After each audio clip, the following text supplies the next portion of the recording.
আমি ডক্টর সুমাইয়া নাহার।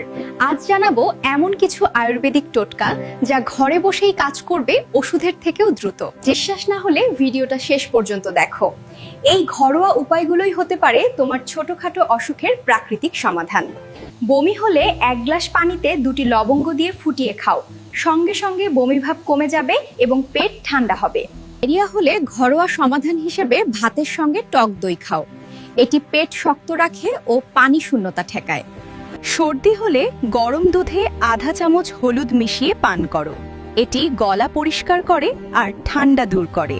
যদি মাথা ঘোরে তবে 1 গ্লাস হালকা গরম পানিতে মধু ও লেবুর রস মিশিয়ে ধীরে ধীরে পান করো।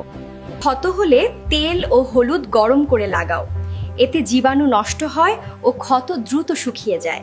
কাশি হলে তুলসী পাতা, আদা ও মধু মিশিয়ে খাও, গলা ব্যথা কমে ও শ্বাসনালী পরিষ্কার হয়।